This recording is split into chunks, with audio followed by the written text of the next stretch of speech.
J'essaye de me concentrer sur des choses qui me font vibrer, de vivre l'instant présent, de me dire je suis en phase avec ce que je suis en train de vivre là maintenant. Je me dis on verra bien de quoi demain sera fait. De toute manière, si l'aventure elle doit s'arrêter là maintenant, eh bien c'est parce qu'il y a eu des circonstances qui ont fait que, mais on est parti à l'aventure. On a mis en place les choses et c'est comme en Australie, le premier pas en avant. On se lance à l'aventure. Ce qui va se passer sur les 5400 km, ça s'appelle l'aventure. Je sais pas ce qui va se passer et je ne peux pas prédire qu'on va avoir un manque d'eau en plein milieu du bush australien, que je vais me taper un ouragan pour finir sur les côtes de Darwin.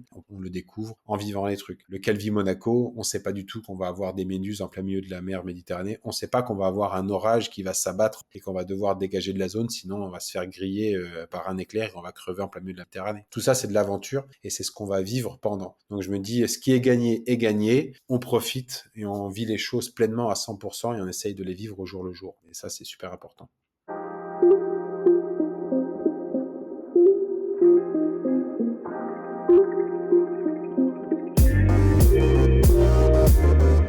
Bonjour et bienvenue, je suis Anne B et tu es sur Storylific, le podcast 100% outdoor. Je te propose de découvrir avec moi des aventuriers, sportifs de haut niveau et autres dévoreurs de vie qui vont te parler de leur parcours inspirant pour réveiller ton envie de vivre tes rêves. Car si eux l'ont fait, toi aussi tu peux le faire, surtout si tu leur piques leurs meilleures astuces.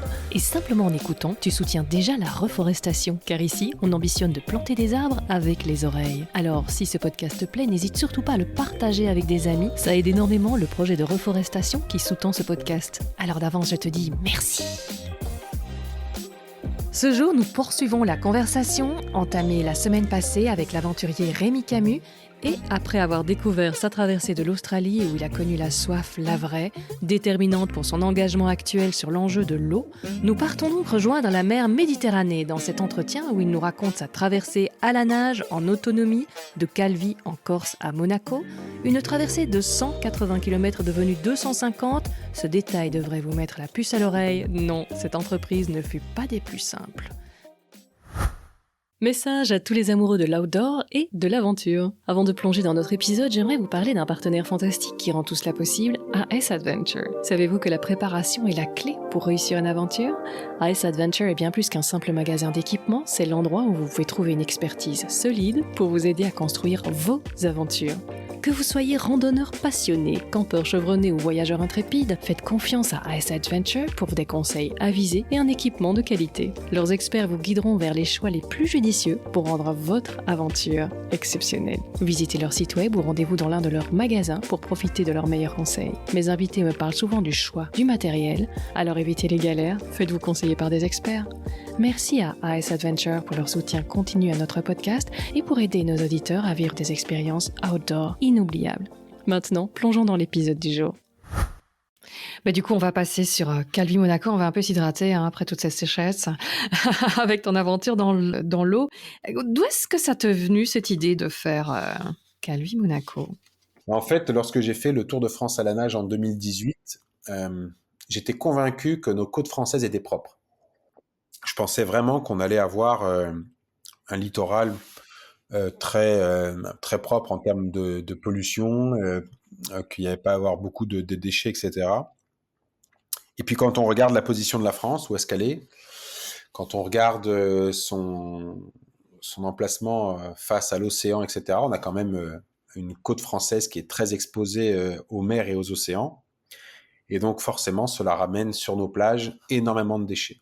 Et quand on creuse un petit peu, on cherche ce qui se passe avec certaines associations, je pense à Surfrider Foundation, etc.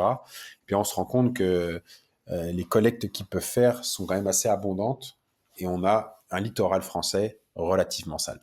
Même si il y a de plus en plus d'associations qui font des collectes de déchets, etc., on enlève une certaine forme de pollution qui reste visible à l'œil nu. Et ensuite, on laisse une plage soi-disant propre, mais quand on vient à creuser vraiment dans les grains de sable, eh bien, on trouve toutes sortes d'autres pollutions, que ce soit de la molécule ou alors des choses qui sont encore un peu plus classiques et qui pourraient être visibles à l'œil nu, mais qui se confondent très facilement avec des grains de sable qu'on appelle des larmes de sirène, ces morceaux de polypropylène, billes de plastique qui sont dans des conteneurs, et lorsque ceux-là se tombent par-dessus bord et viennent s'éclater sur des pointes rocheuses, eh bien, se vide et déverse des milliers de petites billes de plastique qui se confondent avec les grains de sable et qui ne sont pas des grains de sable, malheureusement, qui sont juste du pétrole transformé. Donc, je me suis posé la question si notre littoral était propre. On a fait le Tour de France à la nage, on a calculé à peu près, on a touché 23 000 personnes. Et moi, je parle de 23 000 personnes, pas sur des réseaux sociaux où il y en a qui te disent, moi, j'ai touché 2, 3, 4 millions de personnes sur les réseaux sociaux. Moi, j'ai touché 23 000 personnes directement, que j'ai rencontrées de mes yeux, à qui j'ai parlé lorsque je sortais de l'eau. Et quand on arrive en Méditerranée, eh bien, on se rend compte que la mer Méditerranée, à la surface de l'eau, elle est relativement propre. Et quand on met la tête sous l'eau, eh bien, elle est plutôt sale.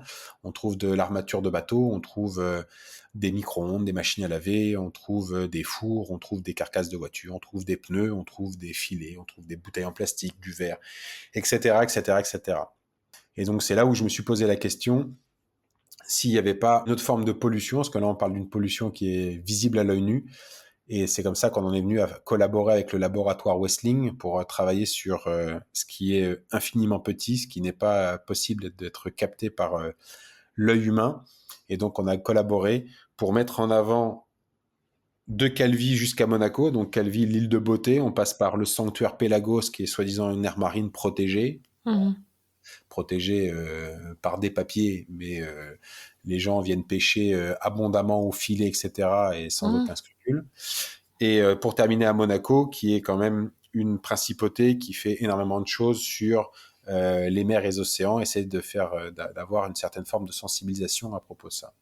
Donc on s'est posé la question, est-ce que c'est possible de nager entre Calvi et Monaco en totale autonomie, vu que ça avait déjà été fait en relais ou ça avait été fait avec de l'assistance. Moi je m'étais posé la question, est-ce qu'on peut nager des jours et des nuits, dormir en pleine mer, en tractant un objet, etc., pour être en totale autonomie et devoir gérer sa bouffe, son eau et son orientation et son couchage au quotidien. Donc c'est ce qu'on a mis, on a mis ça en place. Ça m'a pris 13 jours pour traverser entre Calvi et la baie de Roquebrune. Et puis ensuite, une demi-journée pour rejoindre sur la plage du Larvoto parce qu'on avait des conditions qui étaient extrêmement violentes à la fin avec un vent qui venait du sud qui faisait des vagues de près de 4 mètres de creux. Donc on a préféré se mettre au mouillage dans la baie de Roquebrune pour ensuite finir la portion jusqu'à la plage du Larvoto. Et on l'a fait en collaboration avec deux entités, le CHU de Grenoble pour travailler sur le stress oxydatif qui n'était pas forcément des informations très intéressantes à partager avec monsieur et madame tout le monde, mais c'était plus pour moi en termes de préparation en amont d'une aventure afin de gérer le stress, etc. Donc ça nous a donné beaucoup de pistes à travailler avec mon préparateur physique sur comment optimiser la préparation physique et trouver les bons moments pour arrêter une préparation en fonction du projet, en fonction des budgets, etc., etc.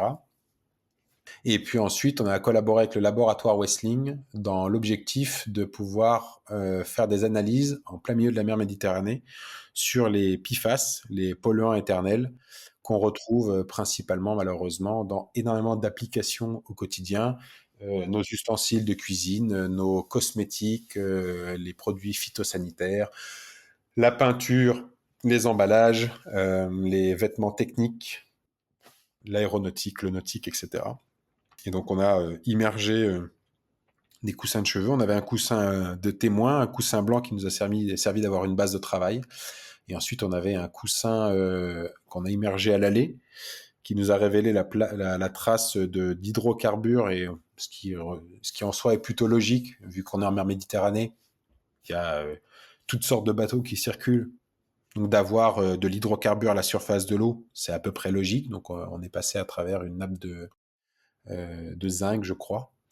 Et ensuite, retour, on a immergé les coussins de cheveux avec un protocole qui était strict du laboratoire. Vous avez bien entendu des coussins de cheveux parce que le cheveu a des propriétés filtrantes. Hein. Ça sert de filtre, ouais. Filtrante, et surtout, au-delà du mot filtrant, c'est que le cheveu capte énormément d'informations. C'est une matière qui capte plein de choses et qui est très très intéressante.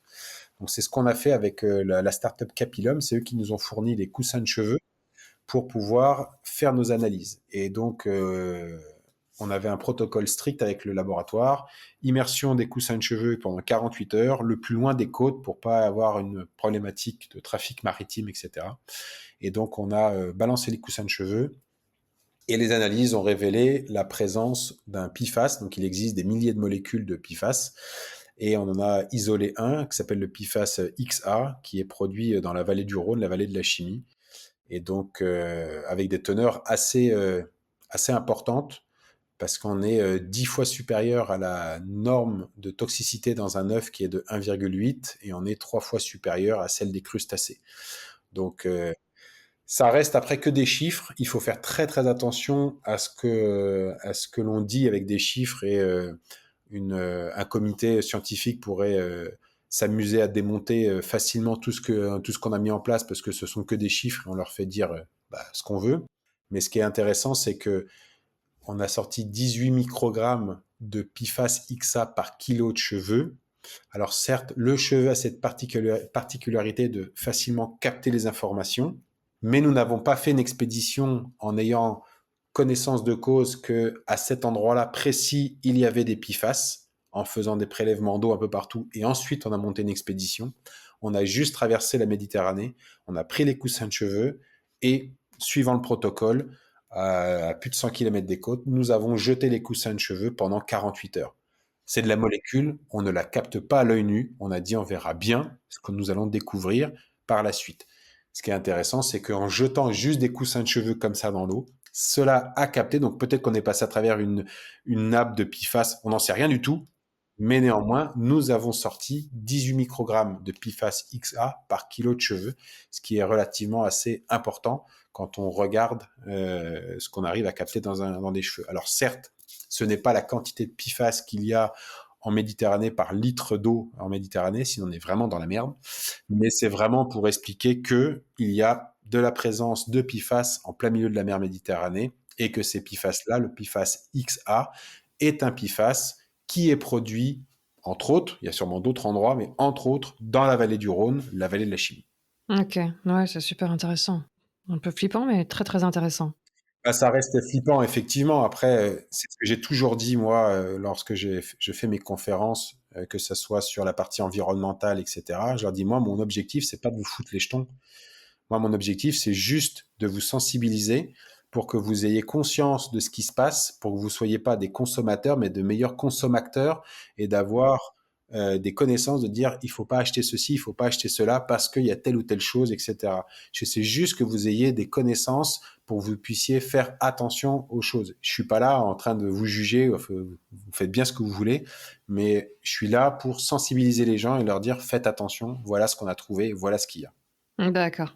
Ben, on va parler du volet aventure maintenant et on va peut-être commencer ça avec la première question d'une de mes petites filles.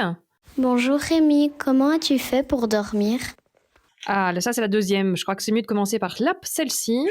Bonjour Rémi, pourquoi tu as pris un si petit bateau?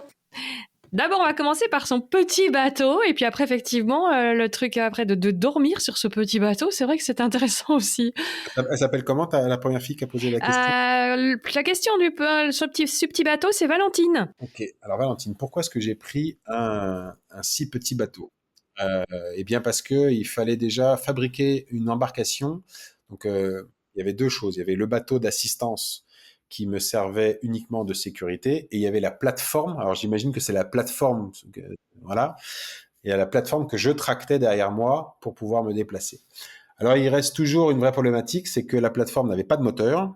Enfin si, il y avait un moteur, mais ça s'appelait un moteur bipède, c'était mes deux jambes, et que la plateforme à vide faisait plus de 100 kilos. Donc il fallait réussir à trouver quelque chose qui soit suffisamment gros en taille pour que je puisse m'allonger dedans et être bien, mais pas non plus trop gros et trop lourd, parce que jusqu'à la preuve du contraire, celui qui nage est celui qui tracte en même temps. Donc il fallait trouver le compromis entre les deux. Donc c'est pour ça qu'on a fabriqué cette structure qui n'est pas motorisée, elle est uniquement posée sur l'eau et c'est moi qui la tracte. Donc c'était le compromis entre le volume, le poids et la place que ça prenait, parce fallait également la manœuvrer de temps en temps. Et avant de la mettre dans l'eau et de se retrouver en plein milieu de la mer Méditerranée à nager, où tu as de l'espace pour pouvoir faire des ronds, etc., où il n'y a personne pour t'embêter. Il a fallu d'abord la fabriquer et l'acheminer là-bas. Et donc, en termes de coûts, etc., emmener une plateforme qui aurait pu faire, je sais pas moi, 3 mètres de plus en longueur et 1 ou 2 mètres de plus de large, eh bien, on n'est plus du tout sur les mêmes gabarits et donc beaucoup plus contraignante à devoir embarquer et à transporter. Mais je te rejoins là-dessus. Si j'avais à refaire l'aventure, j'aimerais bien que la plateforme fasse un petit 50 centimètres de plus en longueur et un petit 50 centimètres de plus en largeur. Ça n'aurait pas été déconnant parce que ça m'aurait permis d'avoir un peu plus de place pour me poser à l'intérieur, ce qui rejoint la question d'Amandine, c'est ça? Oui. Sur comment je faisais pour dormir dedans, eh bien, c'est que vu qu'elle était relativement petite en termes de taille, et que celle-ci, lorsqu'elle était chargée avec tous les plats lyophilisés, le désanalisateur, les équipements, les spares en équipement, le tuba, les lunettes en plus, etc., les batteries, toute la partie communication, les caméras, le réchaud, les bouteilles de gaz, etc., etc., forcément, tout ça, ça prenait beaucoup, beaucoup de place. Et à l'intérieur, lorsque je voulais m'allonger et dormir, eh bien, j'avais exactement 70-80 cm, ouais, même pas 70 centimètres de large. Et moi, je mesure 1,82 m et la plateforme devait faire 1,90 m et 1,92 m de longueur entre le bout où je pouvais mettre mes pieds et le devant. Donc, il y avait très, très peu de place. C'était pas du tout une plateforme pour pouvoir faire la fête et d'avoir de l'espace à la maison. C'était je nage, je sors, je mange, je transforme l'eau de mer en eau douce, etc., etc. Et une fois que tout ça est terminé et que c'est fait pour le lendemain, je m'allonge, je dors. Rien de plus. Donc c'était relativement intense et j'avais très peu de place effectivement pour pouvoir me, me bouger, etc. Même très souvent, je sortais de la plateforme et je montais dessus à l'arrière sur la partie plate où je me changeais pour être debout et essayer d'allonger mes bras vers le haut, etc. pour m'étirer parce qu'à l'intérieur de la plateforme, j'étais toujours comme ça voûté et c'était un enfer. Un enfer, un enfer. Donc il a fallu être bon pour se mettre en petite boule à des endroits improbables. Oui, donc en plus, tu avais un effort hyper intense quand même pendant la journée, mais pour le repos la nuit, c'était pas ça. C'était bruyant, tu savais même pas t'étendre complètement. Je crois qu'il y a de l'eau qui t'arrivait sur la tête ou les pieds, je sais plus. Enfin, Au début, je dormais c'était avec folklore, ouais. la tête proche de la sortie et je pouvais mettre mes pieds à l'intérieur de la tête de la plateforme. Sauf que je dormais et j'avais ce truc-là, ça faisait ça. Toutes les 2-3 secondes parce que la plateforme là où j'étais était à peu près à une vingtaine de centimètres au-dessus de la surface de l'eau et dès qu'il y avait une vague, bim, ça passait en dessous et ça tapait et ça tapait et ça tapait. Donc j'arrivais pas à dormir et puis le carbone, la fibre de verre, la fibre de carbone, ça a fait un bruit très particulier et ça clac, clac, ça tapait relativement fort sous la plateforme. Donc j'ai dit bon, on va dormir dans l'autre sens parce que l'avant était un petit peu plus haut et souvent les vagues venaient par l'arrière et venaient claquer sous la plateforme vers l'arrière, donc j'avais moins ce bruit au niveau de l'avant, mais vu que je pouvais pas rentrer ma tête à l'intérieur du cockpit, eh bien je devais dormir en étant recroquevillé et souvent pour essayer de dormir en étant avec les jambes allongées, je posais les pieds sur l'arrière de la plateforme, ce qui était extrêmement tranchant parce que la paroi faisait à peu près 1 centimètre d'épais, donc posé juste sur les mollets, ça me détruisait les jambes, donc je le faisais pas longtemps, mais ça me permettait d'allonger au moins les jambes.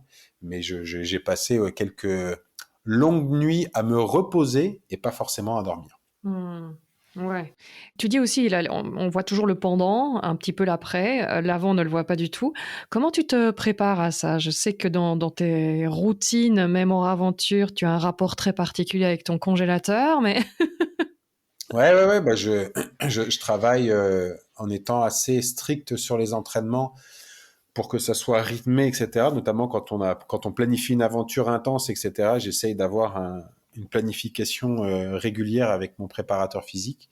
Et le fait de faire de l'immersion en eau froide, eh bien, ça vient te challenger au quotidien, le fait de te mettre dans l'eau froide, etc., etc. Et après, il y avait un mix entre Donc oui, il se baigne dans son congélateur, c'est ça l'histoire. C'est ça, exactement, qui est rempli d'eau avec 3 kilos de gros sel pour éviter d'avoir une prolifération bactérienne. Et c'est en ayant fait un stage de Wim Hof avec Sébastien Payette et puis Romain Vandendorp, qui est coach en PNL également et qui était, parce qu'il s'est fait détrôner il n'y a pas très longtemps, le détenteur du record de l'immersion en eau froide de 2h32 dans un bac avec de la glace pilée. Et c'est en ayant échangé beaucoup avec eux que je me suis mis à faire ça, parce que c'était vraiment très intéressant en termes de dépassement de soi. Pas besoin d'aller à l'autre bout du monde. Il suffit de se mettre en slip à 7 heures du matin devant son congélateur et de se mettre dedans lorsque l'eau est à 0 degré pour ressentir bizarrement une forme de dépassement de soi, parce qu'on se dit à chaque fois, mais qu'est-ce que je fous là et qu'est-ce que je vais foutre encore dans ce congélateur. Donc il y avait ce challenge au quotidien qui était très intéressant. J'ai un épisode, là, l'épisode 73, avec Jenny Kennard, qui est coach Wim Hof. Donc, pour ceux que ça intéresse, tous les bienfaits de la méthode et le comment du pourquoi, eh bien oui, ça peut paraître fou, mais en fait, c'est assez génial, ouais. Exactement. Et après, il y avait prise de masse, parce que l'objectif, c'était de prendre du poids avant de partir afin de le perdre pendant la nage, et des entraînements donc à la salle, et puis en rivière, en lac, à la mer, pour apprivoiser encore plus ce milieu, même si je le connaissais déjà pour avoir fait le Tour de France à la nage, donc je savais ce que j'allais vivre en termes de nage, mais je savais pas ce que j'allais vivre en termes d'autonomie sur l'eau. Et ça, c'était un sacré challenge. Ouais. Et comme cette prise de masse, ça m'avait flingué parce que moi aussi, je suis comme toi, j'ai beaucoup de mal à prendre du poids, métabolisme de nerveux, hein. Et donc, tu disais que enfin, c'est vraiment galère pour toi, même de prendre ne fût-ce que 4 kilos. C'est Et en ça. plus, tu as eu un report. Je me dis, ah non, ça doit être vraiment, vraiment dur à vivre Ah bah, quand tu... j'ai tout perdu, toute ma prise de masse, je l'ai perdue en 3 mois. J'ai eu ce report en septembre 2022, ce qui a été très dur à accepter en tant que tel fin août, et qui a été très intéressant ensuite, parce qu'en fait, de partir en juin, on a des conditions climatiques bien plus intéressantes. Le réchauffement climatique n'épargne pas les mers et les océans, même pas la mer Méditerranée, et on a effectivement des températures en août-septembre qui sont très très très chaudes en mer Méditerranée. En 2022, si je me souviens bien, il y avait eu canicule, canicule, canicule, et on avait des températures qui avoisinaient les 30 degrés à 500-600 mètres des côtes, ce qui est juste invraisemblable, et une température moyenne en mer Méditerranée qui avait augmenté, et ils avaient même retrouvé des espèces marines qui étaient arrivées en mer Méditerranée, qui normalement ne sont pas à cet endroit-là. Donc la température de l'eau avait vraiment, vraiment augmenté. Et on a eu, en août, il y a eu un ouragan catégorie 3 qui s'est abattu sur la mer Méditerranée, qui était arrivé sur les côtes corse, et qui avait ravagé une grosse partie de la Corse, des bateaux, etc. Et ça avait été une vraie catastrophe. Donc ce report a été très bien par la suite. C'était une très bonne idée. Mais c'est vrai que sur le coup, quand tu dois acquiescer le coup et te dire, faut trouver une solution, tu remues ciel et terre pour trouver une solution, tu vois que ça ne fonctionne pas. Et en fait, le contre-coup a été très violent pour moi, pour tout ce que j'avais mis en place, pour toutes les personnes qui m'avaient fait confiance, pour les partenaires, pour tout le monde. Et en fait, j'ai pris ça comme un gros coup de poignard, et ça a été très dur à accepter. Et effectivement, j'ai relâché un peu les entraînements parce qu'il fallait souffler pour tourner la page. Et du coup, tu n'as plus du tout envie de manger de la même façon et te rester dans cette concentration intense. Et j'ai perdu, en 3 mois, j'ai perdu tout ce que j'avais pu emmagasiner. Donc, il a fallu redoubler d'efforts pour reprendre du poids et arriver j'étais arrivé à 85-86 kilos en août 2022, et je suis parti en juin avec un 84 kilos. Donc, j'ai même pas réussi à ravoir ce que j'avais, et j'en pouvais plus. Je mangeais. Florian, mon préparateur physique, n'arrêtait pas. Il fait, ah, faut que tu manges. Il m'envoyait des textos, des SMS, des WhatsApp. Il fait, vas-y, mange, mange, mange. J'ai dit, j'en peux plus. J'ai même plus, j'arrive même plus à avoir un plaisir de manger. Là, il faut vraiment juste manger, manger, manger. Et ça a été, ouais, ça a été un vrai challenge. Mais pour les gens qui ont de la difficulté, qui sont assez nerveux et qui ont de la difficulté à à prendre du poids, c'est loin d'être une chose simple. Mais je pense que c'est tout aussi frustrant pour une personne qui est en surpoids et qui a besoin de perdre du poids et qui n'y arrive pas, Carrément, ouais. qu'une personne qui est anorexique et qui n'arrive pas à prendre du poids. Je pense que ça doit être très contraignant des deux côtés, en fait. Sauf que moi, je le fais pas sur une problématique médicale, entre guillemets, et c'est pas parce que je suis ni en surpoids, ni en étant en manque ou je me sens pas bien. C'est juste parce que j'en ai besoin pour mes projets et pour les aventures, c'est tout. Mais c'est vrai que tu te dis, c'est un sacré challenge de devoir consommer 6 repas par jour, manger, manger, manger, et t'as l'impression de faire que ça. Ouais, et point de vue mental, on dit toujours, hein, les aventures, c'est le mental qui va compter au-dessus de tout, donc d'abord effectivement avoir les cette persistance, pour tenir dans les moments difficiles et puis, gérer les émotions. Un sacré roller coaster. Comment tu te prépares à ça? C'est quoi ton truc pour arriver à toujours rebondir? Bah déjà, l'immersion en eau froide est un bon exercice de booster son mental et de se challenger. Puis après, je suis quelqu'un d'assez pragmatique et comme je te dis, je vise plus l'arrivée d'un projet, mais je vise étape par étape. J'essaye de me concentrer sur des choses qui me font vibrer, et de vivre l'instant présent, de me dire je suis en phase avec ce que je suis en train de vivre là maintenant. Donc c'est comme ça que je vis mes aventures. Je me dis on verra bien de quoi demain sera fait. De toute manière, si l'aventure elle doit s'arrêter là maintenant, eh bien c'est parce qu'il y a eu des circonstances qui ont fait que. Mais on est parti. On est déjà parti à l'aventure. On a mis en place les choses et c'est comme en Australie, le premier pas en avant. On se lance à l'aventure. Ce qui va se passer sur les 5400 kilomètres, ça s'appelle l'aventure. Je ne sais pas ce qui va se passer et je ne peux pas prédire qu'on va avoir un manque d'eau en plein milieu du bush australien, que je vais me taper un ouragan pour finir sur les côtes de Darwin. J'en sais strictement rien. Le Mékong, je savais pas du tout que j'allais me faire arrêter pour trafic de drogue, trafic d'armes et espionnage. Le Tour de France à la nage, je savais pas que j'allais avoir des problématiques avec certains mammifères marins, d'être stoppé à certains endroits, etc. J'en savais strictement rien. On peut pas savoir. Je savais pas que j'allais avoir des creux de 4 mètres à certains endroits, etc. On le découvre en vivant les trucs. Le Calvi Monaco, on ne sait pas du tout qu'on va avoir des méduses en plein milieu de la mer Méditerranée. On ne sait pas qu'on va avoir un orage qui va s'abattre en plein milieu de la mer Méditerranée et qu'on va devoir dégager de la zone, sinon on va se faire griller par un éclair et on va crever en plein milieu de la mer Méditerranée. Tout ça, c'est de l'aventure et c'est ce qu'on va vivre pendant. Donc je me dis, ce qui est gagné est gagné. On profite et on vit les choses pleinement à 100% et on essaye de les vivre au jour le jour. Et ça, c'est super important. Le problème avec les mammifères marins? Bon, je n'avais pas suivi ça. Ouais, sur le Quand on Tour de apprend. France à la nage, ouais, tu te fais embêter par les phoques, tu te fais piquer par des méduses, tu vois des raies qui sont assez impressionnantes, tu vois des dauphins qui sont très proches de toi. Enfin, tu as une faune et une flore, tu es en plein milieu de la mer qui vit ici et tu es sur leur territoire. Donc il faut apprendre à jouer avec ça. Tout comme marée montante et descendante, faut savoir l'observer et la lire correctement parce que tu peux avoir effectivement des conditions qui peuvent être très favorables si tu sais lire la marée et utiliser la marée descendante pour avancer. Mais si tu as décidé de partir et de pas observer la marée, bah, tu vas prendre la marée montante et au lieu d'aller dans le bon sens, tu vas aller direction la Belgique. Donc c'est là où il faut faire attention et observer les choses.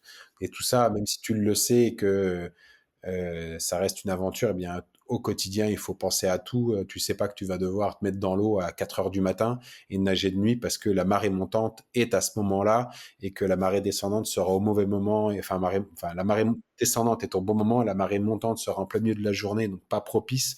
Donc il faut enquiller au maximum le matin et bah, faut être dans l'eau à 4 heures du matin. Et bah, ça, tu ne l'as pas imaginé comme ça. Alors on va reparler des courants d'ailleurs qui t'ont bien embêté ici, mais qu'est-ce que tu dis? Donc on est sur le territoire, les phoques t'ont embêté? Enfin, les dauphins, je suppose que non quand même? Enfin, je sais pas, qu'est-ce qui Les, s'est dau- passé? les dauphins, alors sur le Tour de France à la nage, les dauphins sont venus très très près par curiosité, etc.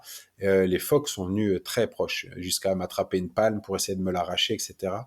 Et en fait, ils sont joueurs, Ouais, mais c'est ça. tu es sur leur territoire et ils te le font comprendre. Ouais, ouais, d'accord. Intéressant. Donc les courants, là, ça a été un vrai défi.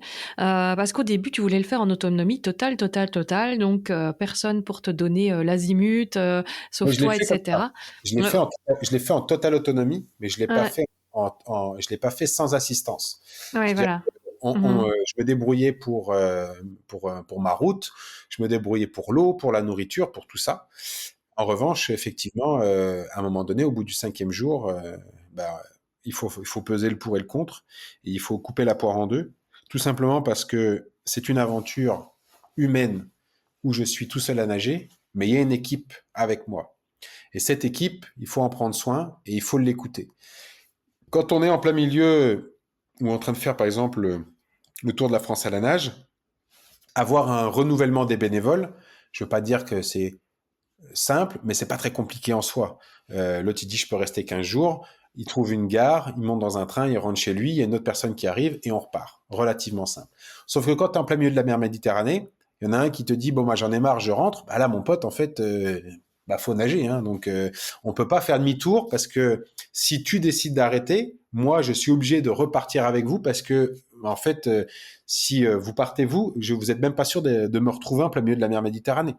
Donc, il fallait vraiment réfléchir à tout ça. Et c'est là où on s'est posé la question entre me remorquer tous les soirs à l'endroit où j'avais fini la veille, le matin, ou alors me laisser continuer. Sauf que vu qu'on travaille avec une équipe, eh bien, c'est très difficile de leur dire, bon les gars, j'ai à peu près calculé entre le moment où on part de Port-Grimaud, le moment où on arrive à Calvi, le moment où on arrive à Monaco et le moment où on revient à Port-Grimaud, grosso modo, c'est à peu près un mois. Si tu te retrouves en plein milieu de la mer Méditerranée et que tu leur dis petit changement, du coup, vu les conditions, ça va prendre 3 mois. Sauf que les gens, pour certains, étaient que des bénévoles et ils ont pris un mois de vacances par rapport à leur boulot pour venir faire cette aventure. Donc on peut pas leur dire, bon bah les gars, en fait, tu vas devoir prendre 3 mois, 2 mois sans solde, etc. Et là-dessus, il faut trouver le juste milieu pour que ça soit accepté, j'allais dire, par tout le monde et que ça puisse respecter à peu près ce qu'on s'était fixé au tout début. Donc c'est pour ça qu'on a dû couper la poire en deux, me ramener tous les matins à l'endroit qu'on avait géolocalisé la veille. Et puis ensuite, eh bien, effectivement, il y a eu ce gros orage qu'on a eu en plein milieu de la mer Méditerranée, qui a éclaté en pleine nuit où on s'est retrouvé encerclé par l'orage, où il a fallu prendre une décision. Et là, moi, tout seul à la nage, j'aurais jamais pu sortir de ce truc-là. Donc, heureusement qu'il y avait le voilier pour qu'on sorte de la zone et complètement dégagé, parce que sinon, j'aurais pu me prendre une éclair sur la tronche. Et pour l'avoir vécu en Australie, sur le Mekong et de prendre une décharge électrique parce que l'éclair il est tombé à 50 mètres de nous et que j'étais sur un bateau et que ma main était très proche de la structure métallique et j'ai eu la main paralysée pendant 10 secondes. Je me suis dit, et j'étais sur terre, je me suis dit, qu'est-ce que ça doit être si tu dois être en plein milieu de la flotte et qu'il y a un éclair qui tombe juste à côté de toi. Donc, on a décidé de dégager de la zone. Donc, c'est pour ça que cette aventure a été en totale autonomie, mais elle n'a pas été complètement sans assistance parce qu'ils ont dû me remorquer tous les matins à l'endroit où j'avais fini la veille et puis éviter cet orage. Enfin bon, c'est déjà, voilà. En tout cas, ça a déjà été poussé très loin, en tout cas, pour le sans assistance. J'ai Ouais. voulu faire les choses au maximum et rester dans les cordes de l'aventure qu'on s'était fixé. Mais à un moment donné, il faut être capable de respecter tout le monde et les tenants et aboutissants. Et à un moment donné, c'est ce que je dis à tout le monde. Il y a deux choses dans la vie qui valent tout l'or du monde. C'est le temps qu'on consacre à un projet et l'énergie qu'on consacre à un projet. Ce sont deux choses qu'on ne peut pas gagner. Ça va que dans un sens, qui est donné, c'est perdu. Et donc, pour moi, les gens qui ont contribué à ce projet en tant que bénévoles, eh bien, en fait, ils ont donné de leur temps et de leur énergie pour cette aventure. Pour moi, c'est quelque chose d'inestimable. Et donc, on ne peut pas leur dire, bizarrement, l'aventure ne va pas durer un mois, mais va durer 3 mois, il faut rester plus longtemps. Bah, parce que ils ont, comme tout le monde, on en revient sur notre mode de vie très capitalisme, où malheureusement, eh bien, il faut ramener de l'argent à la maison pour payer des factures. Et on ne peut pas leur demander, dans un monde utopique, oui, bah, tu peux rester 3 mois, mais c'est pas le cas. Donc, eh bien, il faut couper la poire en deux et trouver le juste milieu entre ce que je veux vraiment faire et de ce qu'on a décidé de faire sur cette aventure et la réalité. Et après, voilà, il faut le dire, c'est ce que je reproche à certains aventuriers de romancer les choses un peu trop, de mettre des choses en avant ou d'aller romancer, j'ai failli mourir et machin, etc. Voilà. Je pense que de dire la vérité vraie est suffisante, de ne pas surjouer, etc. Moi, j'ai pas voulu. J'aurais très bien pu dire, on l'a fait en totale autonomie et sans assistance, et on aurait pu très bien enlever cette partie de l'orage, mais en fait, ça m'intéressait pas parce que je voulais que ça soit raconté tel qu'on l'avait vécu, quoi, les problématiques, les tenants et aboutissants, et que, bah, effectivement, ça n'a pas été comme on l'a souhaité, mais on vous explique pourquoi. Mais c'est pas grave, ça fait partie de l'aventure. Ouais, ça ne la rend pas moins belle, hein. Enfin. Et tu avais le contact avec ta petite famille quand même? Tu avais un téléphone? Ouais, j'avais un InReach de chez Garmin qui était couplé donc à mon téléphone portable, et je pouvais avoir des messages. Les gens pouvaient m'envoyer des messages à travers le site internet, donc je pouvais échanger avec la famille régulièrement, mais c'était uniquement sur de l'écrit, il n'y avait pas de visuel, rien du tout. Et après, moi, j'avais quand même les photos de ma compagne, de ma fille, de mon papa, tout ça, quand il est arrivé sur la plage du Larvoto en 2018 sur le Tour de France à la nage. Donc je les avais avec moi, et quand je recevais des messages, je m'allongeais et je les regardais et je lisais le message tout en les regardant. Donc c'était un peu comme si on communiquait, et j'avais cette... En tout cas, on a cette chance-là maintenant de vivre en 2024 et d'avoir la possibilité de communiquer facilement. Et je le dis très souvent à mes stagiaires, sur les stages de survie, je leur dis, n'oubliez pas que partir à l'aventure, c'est un choix qui est personnel, certes, mais il est adoubé, il a été accepté par la famille proche qui reste à la maison. Et si vous faites le choix de partir à l'aventure, sachez qu'il y a des gens qui acceptent que vous partiez à l'aventure, donc respectez-les. On est en 2024, la communication n'a jamais été aussi simple qu'à l'heure actuelle, donc communiquez, donnez de l'information, rassurez-les. Et ça, c'est vraiment une expérience que j'ai vécue pour revenir à l'Australie avec ma maman, parce que c'était la personne à qui je devais donner un maximum d'informations, forcément. C'est toujours une maman, c'est toujours très inquiet. Et maintenant, pour être papa, je sais exactement, je vois à peu près, tu Oui, vois, hein. On l'a je veux dire, concapte, sinon avant. tu vois ce que je veux Ouais, dire. ouais, ouais. Et j'avais ordre de ma mère donc de partir avec un téléphone satellite pour communiquer avec elle. Et je lui ai dit, maman, je pourrais pas t'appeler, tu sais que ça coûte très très cher le téléphone satellite. Elle m'a dit, t'inquiète, c'est moi qui va t'appeler, et je t'appellerai tous les 3 jours à peu près. Et donc tous les 3 jours, elle m'appelait. Et moi, j'avais peu d'informations à lui donner, à part lui dire que bah, je suis dans le désert, il fait chaud, il y a des animaux morts, etc., etc. Et 3 jours après, je répétais la même chose, etc. Elle pensait que j'avais pas progressé. Je dis, mais si, mais c'est très grand l'Australie, maman. Et en fait, il y avait ce manque d'informations de ma part qui était bloqué par le fait qu'on n'avait pas assez de temps pour communiquer comme un vrai téléphone qui coûte pas trop cher, etc. Et donc, l'être humain a malheureusement cette capacité débordante d'imagination et de créer les pires scénarios quand il se passe rien du tout, en fait. Et ça a été une erreur de ma part de ne pas lui avoir donné plus de détails sur ce qui se passe, etc., pour qu'elle puisse, dans sa petite tête, s'imaginer vraiment ce qu'il y avait en plein milieu du bush australien.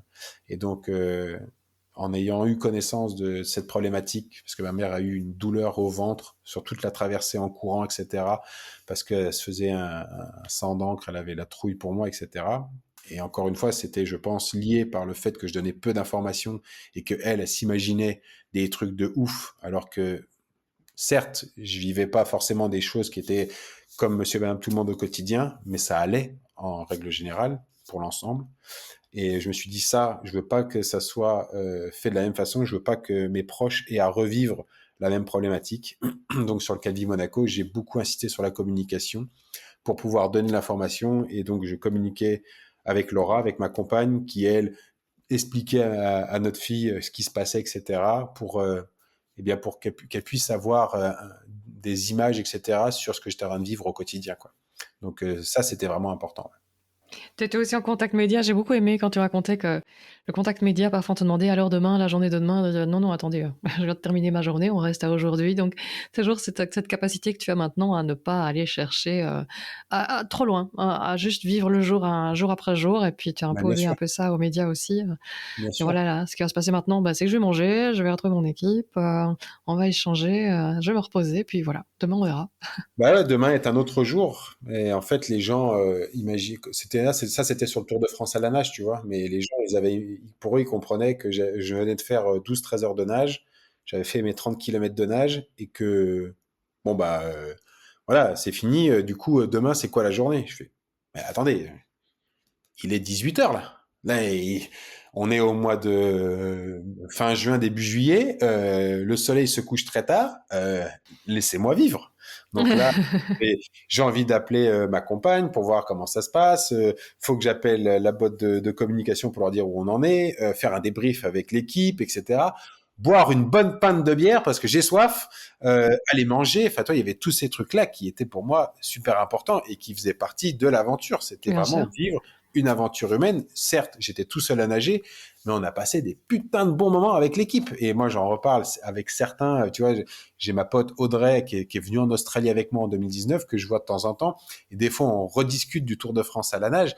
Elle me parle de moments que je me souviens pas du tout parce que moi, dans l'eau, j'avais pas eu tous les mêmes repères qu'elle, etc. Et elle me parle de moments, etc. Ou même des fois le soir où j'étais éclaté, où j'en pouvais plus, j'allais me coucher parce que j'en pouvais plus. Et elle en racontait en fait tout ce qui se passait autour, comme des fois, comme c'était galère pour trouver les emplacements, etc. Et on en rigole. Des fois, on en a les larmes aux yeux parce qu'on se souvient de ce qui s'est passé. Et c'était en 2018, donc il y a 6 ans.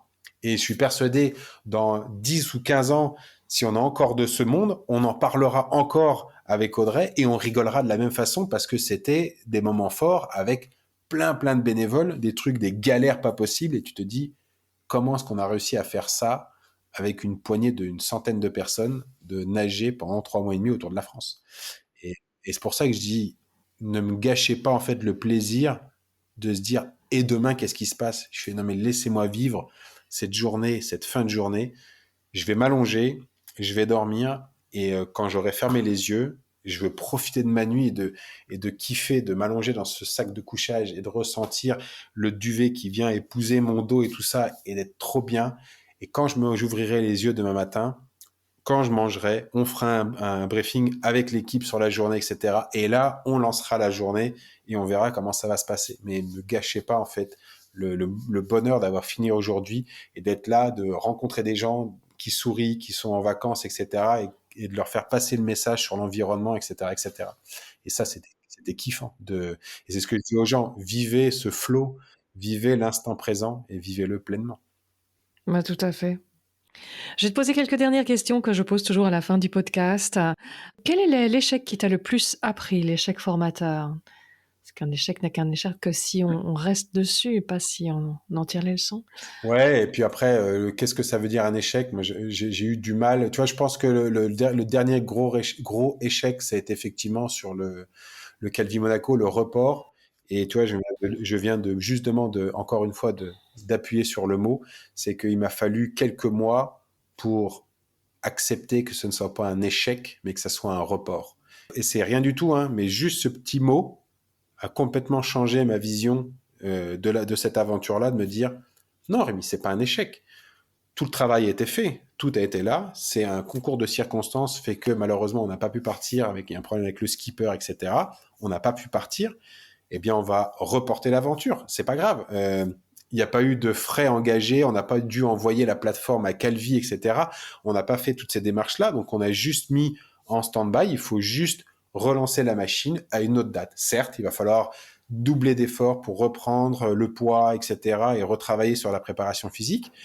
Mais en soi, il n'y a pas eu de coûts financiers qui ont été, qui ont été problématiques. Hmm. Donc ça a été pour moi un report, mais il a fallu quelques temps pour que j'accepte ce mot. Et il y en a plein qui me disaient ah, t'inquiète pas, c'est pas grave. Tu peux pas comprendre. Tu peux pas comprendre. Ça fait des mois et des mois et des mois. Ça fait 2 ans que je suis sur ce projet, que j'y pense, etc. La conception de la plateforme, comment faire, etc. Trouver les partenaires, trouver l'ingénieur qui allait développer cette plateforme, etc. Ça a pris un temps de ouf. tu peux pas comprendre le fait qu'on te coupe de l'herbe sous le pied à quelques jours du départ. Pour moi, c'était tu vois, un coup de couteau dans le dos et c'était super dur à accepter. Et pour Est-ce que moi, les partenaires resteront avec moi? Est-ce que... bah ouais, mais franchement, prendre ton téléphone, je me rappellerai toujours, on était en vacances en Ardèche, juste avant de partir, et j'étais tendu comme un string, hein. Je n'en pouvais plus. Laura, j'étais chiant. Elle m'a dit franchement, c'est les vacances les plus longues que j'ai faites avec toi. T'as été chiant. Je suis ben je sais, j'étais vraiment chiant. Elle m'a dit, je pourrais dire un autre mot qui commence par un C, mais je vais pas le dire, mais tu le mériterais, hein. Et en fait, j'en pouvais plus, je savais pas du tout quoi faire, etc. Elle m'a dit, écoute, tu poses ton téléphone, tu le mets en mode avion, tu le laisses ici. Tu prends tes baskets, ton short, ton t-shirt et tu te barres en courant là et va courir pendant 1 heure et demie, 2 heures. Tu reviens et tu pars tout seul avec tes pensées. Tu laisses, voilà. Forcément, tu vas penser qu'à ça, mais c'est pas grave. Quand tu reviendras, tu prendras cette décision. Soit on maintient, soit on repart. Dans tous les cas, sache que je serai là pour t'aider et je serai toujours fier de ce que tu fais. C'est pas grave, il n'y a pas un mort en soi, il n'y a rien du tout. Prends juste ce temps-là et va le faire. Je suis parti courir, je suis revenu, j'ai pris ma décision. Laura me dit, maintenant, rapidement, tu appelles Elodie, tu te dépêches de la contacter pour lui dire qu'il y a un report pour qu'elle arrête d'envoyer des communiqués de presse partout, première chose. Et ensuite, tu appelles tes partenaires un par un pour leur dire pourquoi est-ce que tu dois ajourner. Et je crois que ça a été vraiment dur de prendre le téléphone et de me dire, est-ce que ils vont accepter le fait qu'ils aient mis de l'argent, ils aient mis, etc., et que l'aventure soit reportée. Et il a fallu, tu vois, juste souffler. Et en fait, les gens sont juste humains. Et j'ai pas eu une seule personne qui m'a dit ah, t'es vraiment chiant, ah bah non, il est hors de question. Tout le monde m'a dit mais Rémi, mais très bien, mais à jour, mais bien sûr, on fait un report. Ça sert à rien de tenter le diable et d'aller crever en plein milieu de la mer Méditerranée. Nous, ce qu'on veut, c'est que l'aventure elle se fasse, qu'on puisse communiquer, faire un beau message et qu'on parle de préservation de l'environnement. Et voilà. Donc, on reporte. Et ça a été un soulagement de me dire, bah, ça fait du bien, tu vois, que les partenaires et que les amis, tout le monde te disent, c'est pas grave. Ouais, ta compagne a vraiment... C'est une bonne coach, hein, que t'as à domicile, là. Ouais, je sais pas, c'est une bonne coach, mais je l'ai toujours dit. Il est important d'avoir une femme à côté de soi. Et à chaque fois quand j'ai une décision à prendre, je dis bon, on va faire ça. Et après, j'ai 2 petites secondes. Je fais Laura, t'en penses quoi? Et si elle me dit ah non, je pense pas. Je fais donnez-moi 2 secondes. Faut que je réfléchisse. Et je préfère. Je sais qu'elle a raison. Je sais pas pourquoi. J'ai toujours dit que les femmes, elles avaient une intuition que nous n'avons pas les mecs. Et donc, à chaque fois que j'ai un truc important, n'importe quoi, je dis, t'en penses quoi? Et voilà. Donc, je l'écoute à chaque fois maintenant. On la salue. Et le succès dont tu es le plus fier? Je sais pas, d'être papa. Ah, top. Ouais, je pense que d'être papa, c'est quelque chose qui me plaît bien parce que c'est toujours quelque chose que j'ai toujours eu envie. Sauf que bah, c'est compliqué de concilier la passion, l'aventure, etc., etc. Donc je voulais vivre plein de choses avant de me dire je serai papa. Je pense avoir vécu plus de choses qu'une grosse partie de la population sur ma vie d'avant papa. Donc j'ai eu cette chance-là. Et je suis très fier, tu vois, que Alba soit parmi nous maintenant, parce que ce que j'essaye de véhiculer au quotidien, c'est du partage avec plein de gens, etc., dans les écoles, en conférences et ainsi de suite. Mais tu vois, ou même avec le podcast, là. Mais avec ma fille, c'est différent. C'est un partage qui est plus intense et plus authentique, et je parle à ce moment-là de transmission, de connaissances, de valeurs, etc. Et je me dis, je donne tout pour que, en tout cas pour lui partager un maximum de choses, lui transmettre tout ce que je connais, mes connaissances et mes valeurs, etc. Pour faire d'elle non pas une enfant modèle, mais une adulte qui sera, j'espère, avec des valeurs fortes, de respect, d'authenticité, enfin des choses qui moi, me parlent beaucoup. Et puis, tu vois, pour me raccrocher des fois un peu au réchauffement climatique, eh bien des fois je me raccroche en fait au regard de ma gamine et je me dis j'aurais fait ma part du travail et que je sais pas du tout dans quoi on s'embarque. Je sais pas si l'avenir sera plus prometteur ou pas, ou voilà, peu importe. Mais quand je serai devant le tribunal populaire qui sera les yeux de ma fille quand elle sera plus grande, et que si ça a empiré, eh bien j'aurai pas à rougir et je pourrais lui dire j'ai fait tout ça moi, tout ça. Et j'aurais donné beaucoup pour essayer de faire changer les choses. Et donc à ses yeux, eh bien j'aurais pas voilà, je serais pas jugé. Et pour moi c'est extrêmement important. Donc je pense Mm. que c'est l'aventure pour laquelle je suis le plus fier. Ouais. Puis, et puis bizarrement, tu vois, on a fabriqué une fille, et en fait, c'est un petit bulldozer, c'est un vrai bourrin, et elle me fait bien marrer au quotidien parce que c'est un, des fois, je la compare un petit peu, tu sais, à ce cartoon, Le Diable de Tasmanie, euh, Mhm. qui parle. Et ben voilà, des fois, elle est un peu comme ça. Et je la compare au Diable de Tasmanie parce que quand elle passe, elle retourne tout sur son passage. Et donc, ça me fait bien marrer, quoi. Et papa, je sais pas si tu m'écoutes, mais je sais que tu dois bien te foutre de ma gueule très souvent, parce que quand j'étais petit, j'étais quelqu'un de très très très très très turbulent. Mes parents avaient très peu de temps pour eux, et voilà, parce que j'étais un diable de Tasmanie.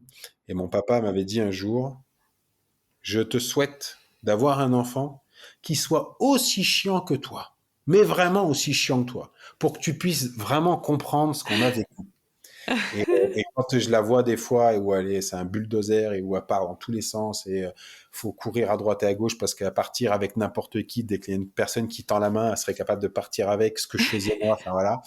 Et du coup, je lève la tête au ciel. Tu vois, même toi, si j'ai aucune croyance, rien du tout, des fois, je lève la tête et j'imagine mon père qui doit être, tu vois, avec sa clope, en train de fumer, en train de me regarder et en train de me dire, chais, ça t'apprendra. Voilà. Donc, Ah, excellent, excellent. Si tu avais en face de toi celui que tu étais à 17 ans, qu'est-ce que tu aimerais lui dire? oh là là, c'est difficile. Je lui dirais de vivre ses projets à fond. Je lui dirais, la vie sera pas toujours très simple, mon petit bonhomme. Tu vas avoir des hauts et des bas, et puis c'est pas grave. Je vais pas te dire, fais attention à ça et modifie ça. Fais attention à ça parce que la vie que j'ai à l'heure actuelle a été fabriquée par tout ce que j'ai vécu dans le passé. Donc je changerai pas grand chose en soi, mais je lui dirais de vivre les choses plus pleinement, de les vivre à fond comme si c'était les derniers jours, de vivre, de pouvoir garder ces moments de partage avec la famille, toi, avec mon père, avec ma mère, etc. Et de rire, de rire pleinement et très fort, de dire les choses pleinement, de s'embrasser quand on en a besoin, de se prendre dans les bras, de dire des conneries, de rire à en pleurer. Et je pense que c'est ce que je dirais à Rémi, ouais, de profiter pleinement de tous ces moments et de se dire, malheureusement, les gens ne sont pas éternels. Et quand ils seront plus là, eh bien, malheureusement, tu te diras, putain, c'était quand même des bons moments. Et donc, ouais, de les vivre à fond. Ouais. Hmm. Les ingrédients principaux pour vivre justement pleinement.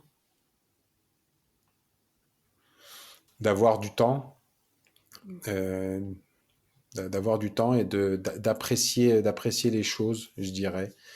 C'est ça les ingrédients pour vivre pleinement, d'écouter les autres, d'être en accord avec ses valeurs, tu vois, du respect, du partage. Pour moi, c'est des choses qui sont extrêmement importantes. D'écouter les autres, de communiquer. Putain, c'est un enfer.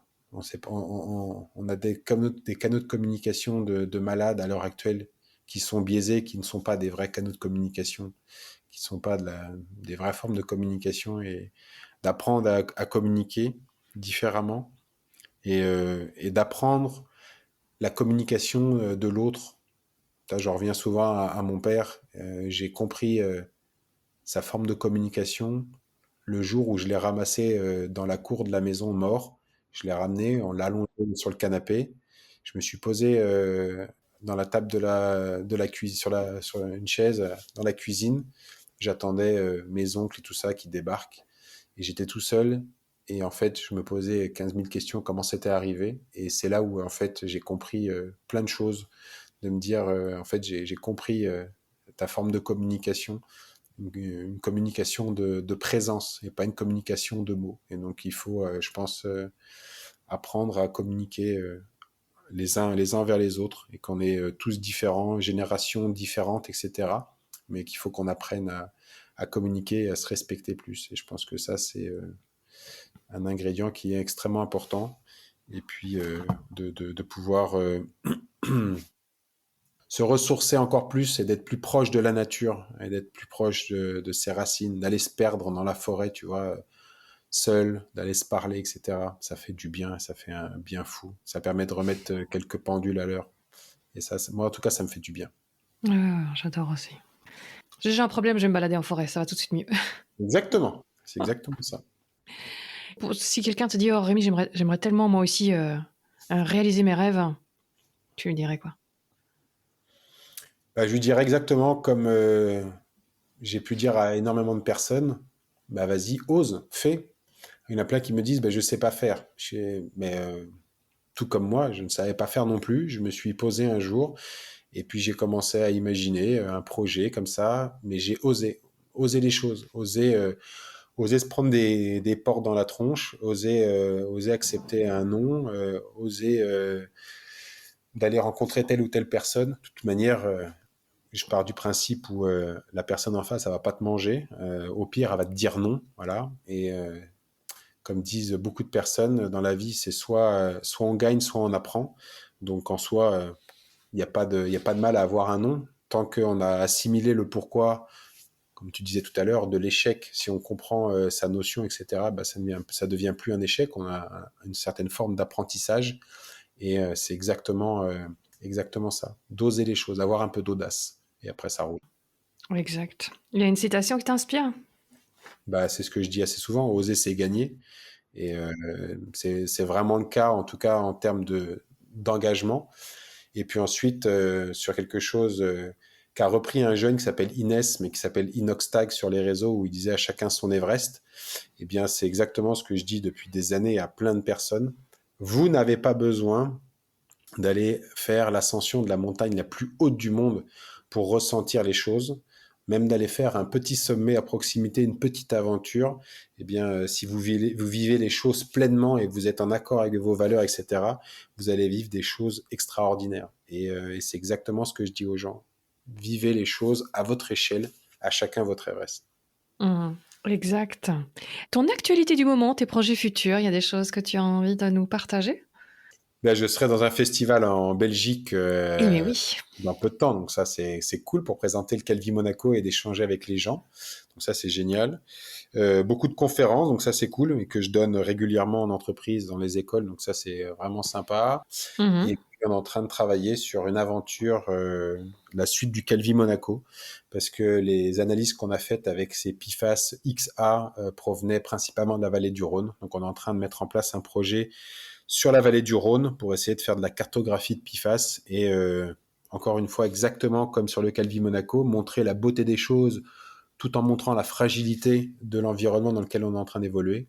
Mais là, c'est un peu la même chose. On veut montrer la beauté du Rhône et de tout ce qu'il y a sur la partie viticole, l'agriculture, toute l'industrie, etc., de la source, de la partie glaciaire jusqu'à son embouchure, mais également montrer la fragilité du Rhône et toute cette problématique de pollution et de polluants éternels. Ouais, c'est vrai, je t'ai pas encore demandé une carte postale de ton émerveillement du Calvi Monaco. Si tu devais nous décrire une image, si je te parle de ce qui t'a émerveillé, une des premières images qui te viennent à l'esprit. Alors, c'est pas un émerveillement, c'était juste j'étais juste sur le cul, je m'attendais pas à ça. On est en plein milieu de la mer Méditerranée, c'est-à-dire qu'on est à plus de 100 km des côtes. Et c'est pour ça que la mer Méditerranée est une mer imprévisible, parce que on a eu vraiment les deux extrêmes. À 3 heures du matin, on a eu un orage monstrueux qui a éclaté et on a dû dégager de la zone. Mais la veille, 20h, 20h30, un petit peu plus, peut-être 21h, je sais plus, le soleil commençait à descendre. Il était en train de raser tout doucement de plus en plus la surface de l'eau. Et il n'y avait pas une seule vaguelette à la surface de l'eau. Mais quand je dis pas une vaguelette, c'est même pas une ride, rien. L'eau était plate, elle faisait juste un truc très doux, enfin, vraiment un truc très agréable. Et moi, je suis assis au bord de l'eau et je regarde ça et je me lève, je fais le tour de ma plateforme, je regarde à droite et à gauche. Il n'y a pas un bateau à l'horizon, il n'y a rien. Tu vois pas une seule montagne, tu vois pas la côte se dessiner, tu es en plein milieu de la mer Méditerranée. Il n'y a pas une vaguelette sur l'eau. Il n'y a rien. Et il n'y a pas de vent, il n'y a rien du tout. Et là, tu fais, c'est incroyable. On a vraiment l'impression d'avoir de l'or à la surface de l'eau. Et on est à 100 km des côtes, alors que tu imagines un endroit complètement déchaîné, etc. Et il n'y a rien. Il n'y a pas de bruit. C'est juste très calme, magnifique. 5-6 heures plus tard, c'est le bordel. Un orage, ça bouge dans tous les sens et tu as 2 doigts de crever. Et tu te dis, ah ouais, effectivement, c'est de tout ou rien. Et c'est ce que je garderai de la partie et de la beauté de la mer Méditerranée. C'est vraiment cette côté très sauvage de la mer Méditerranée et qui est redouté par tant de marins qui partent en mer, parce que beaucoup de personnes pensent connaître la mer Méditerranée, et une fois qu'ils sont dessus en train de naviguer, ils se rendent compte qu'il y a des conditions météorologiques et des vents et des courants qui sont très différents et qui sont très perturbants. Et beaucoup ne se font avoir en mer Méditerranée. Ouais. Bah, tu vois, je ne savais pas non plus. J'aurais cru aussi que c'était une mer un peu plus simple à naviguer. Ah ben voilà, j'ai encore appris quelque chose. Super dangereuse. Où est-ce qu'on peut te retrouver, te suivre, pour ceux qui ont envie de continuer à suivre tes aventures? Sur les réseaux, effectivement, donc Insta, Facebook, LinkedIn, etc. Je suis de plus en plus actif sur YouTube, donc s'il y en a qui veulent aller voir, il y a pas mal de vidéos, de documentaires sur YouTube. On va relancer prochainement une série sur la survie, et puis on a un autre format qui arrive.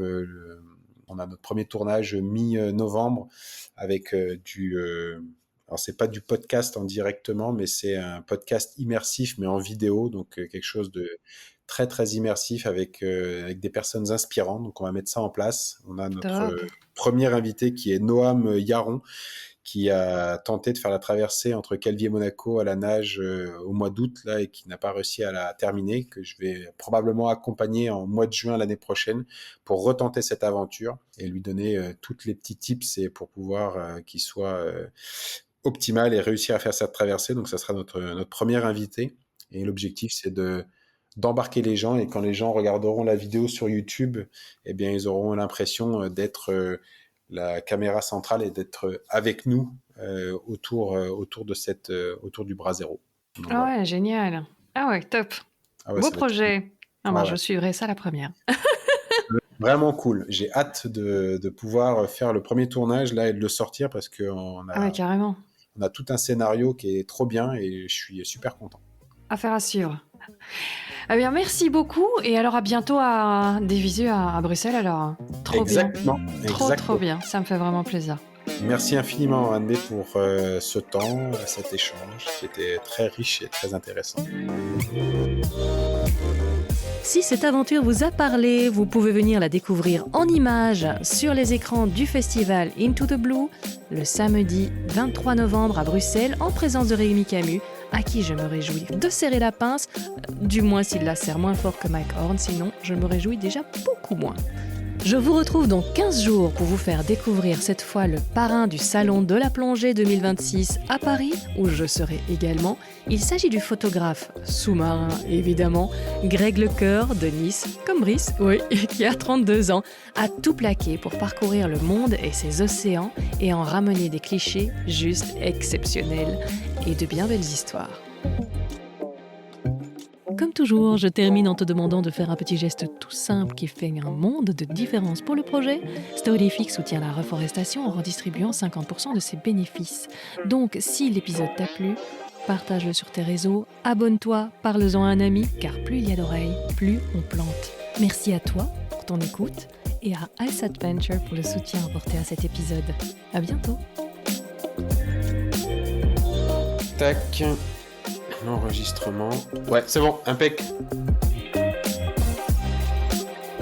Ça fait longtemps, j'avais vu passer l'histoire Calvi Monaco à l'époque quand tu le faisais. J'ai trop envie, mais j'avais vraiment pas le temps de caler ça. J'avais ma saison d'hiver full. Donc quand on m'a dit tiens, il passe au festival, ça t'intéresserait, peut-être que tu connais, il y a un mec qui s'appelle Rémi Camus. Je dis bah oui, je connais. Il est sur la liste, donc trop bien.